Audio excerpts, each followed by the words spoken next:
Archive Protocol 77. There is a fundamental misconception that the most dangerous weapon is forged from steel and gunpowder. This is incorrect. The most sophisticated systems of destruction are built from ideas. They do not wound the flesh. They execute a hostile takeover of the consciousness. Today we open a case file, not on a monster, but on an engineered masterpiece of terror. We present our tactical analysis of the weaponized Jester.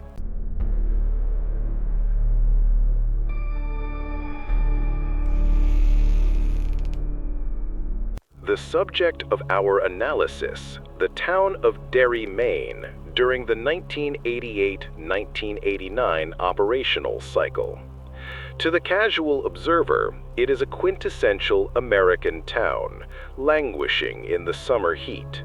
However, decades of classified observational data gathered by the Contour Division paint a vastly different portrait. Derry is not a location, it is a proving ground, an anomalous zone defined by a cyclical pattern of disappearances that repeats with horrifying precision.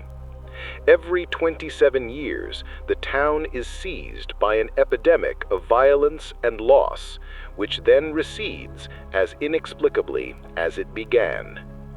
The linchpin of this entire system is the pervasive, almost supernatural apathy of the adult population. This is not mere indifference. It is a form of collective perceptual filtering, a psychic cataract that renders them blind to the events unfolding around them. In the autumn of 1988, the cycle reinitiates. The catalyst is the disappearance of 6-year-old George Denbrough during a torrential downpour. The only tangible piece of evidence logged in the official case file is a bright yellow slicker, a visual anchor for the tragedy. But what law enforcement saw as an endpoint, our analysis designates as an opening gambit.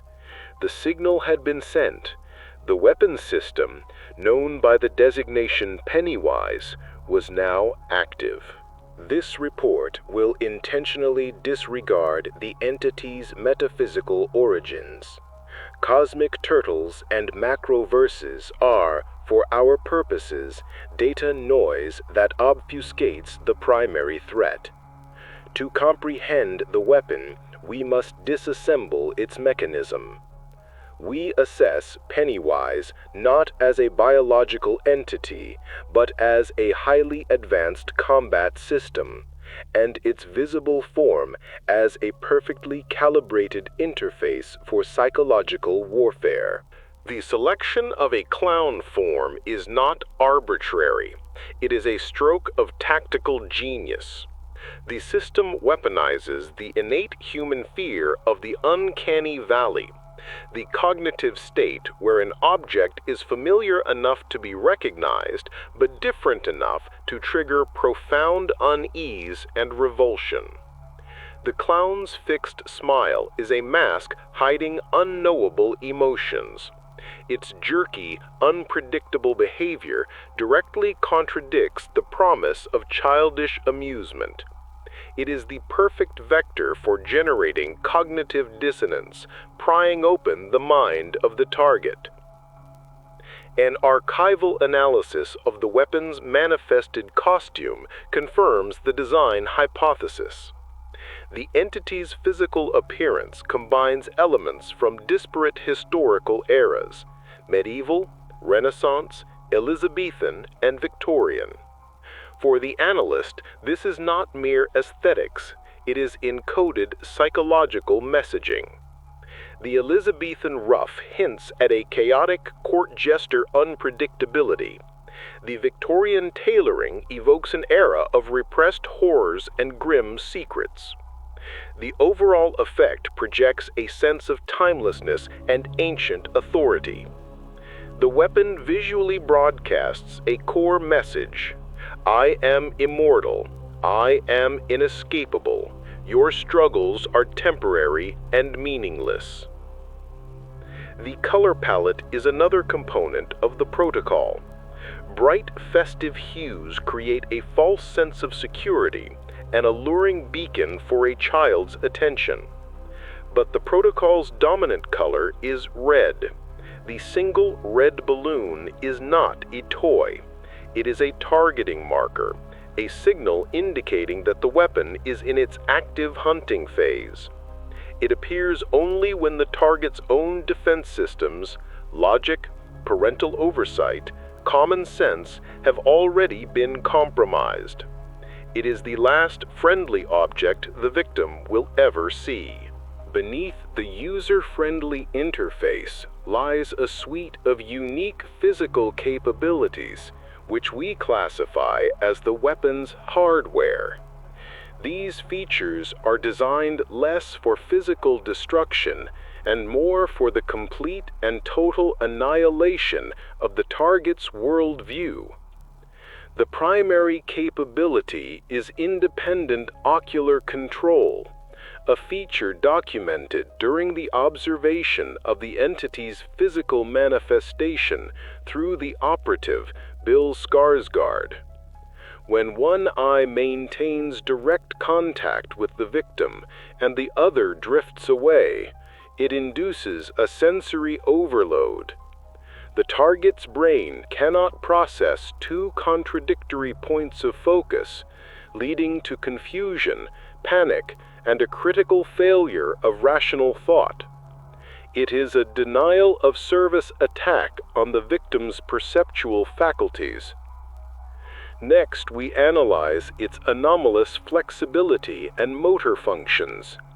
The entity is capable of movements that violate all known laws of human biomechanics, a fact captured by training the operative with a professional contortionist.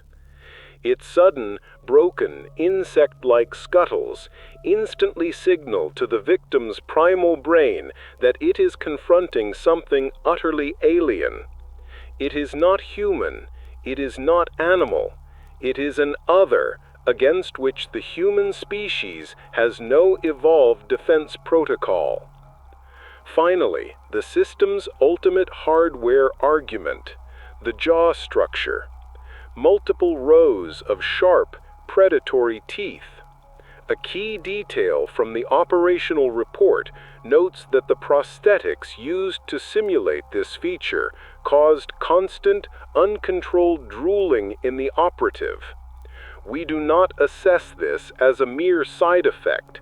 We classify it as a documented physiological response of the weapon system, a sign of predatory anticipation, the activation of a digestive reflex at the precise moment the target's fear levels reach their designated peak.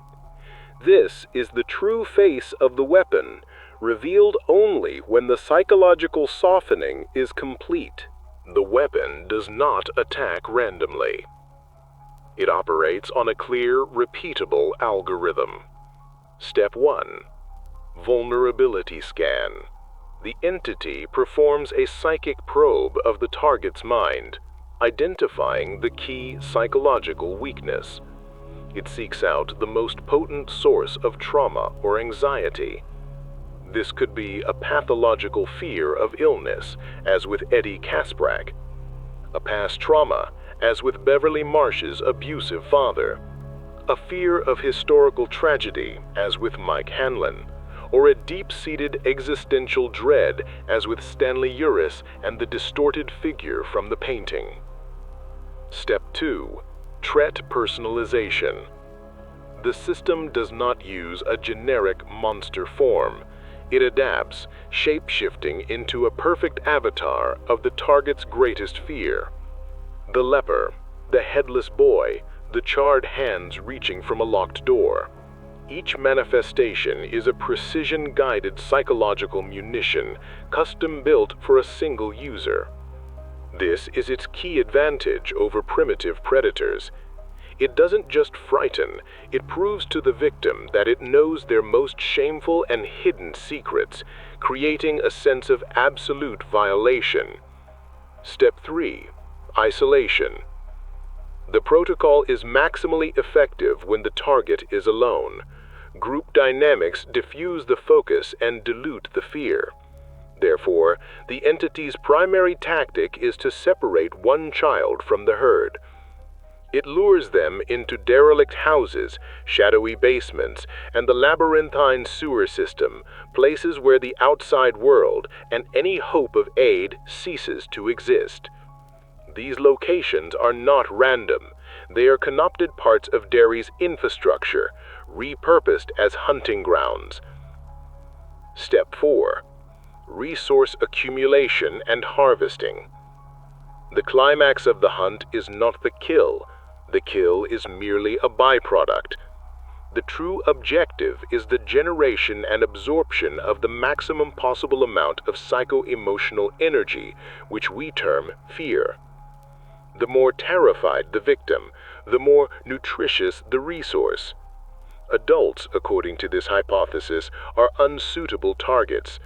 Their fears are complex, abstract, and contaminated by life experience. A child's fear is pure, primal, and concentrated. It is the perfect fuel. This entire system is predicated on the one condition that the town of Derry provides: the neutralization of adult authority. They do not see the clown. They do not see the blood. Their denial is a feature, not a bug, a system-level firewall that has been voluntarily disabled. In the summer of 1989, an unprecedented event occurs. 7 children, each of whom has been individually targeted and tested by the weapon, violate the primary protocol. They refuse to remain isolated. The Losers Club is not simply a group of friends. In systems analysis terms, it is the first unsanctioned peer-to-peer network in the history of Derry. They begin to share data.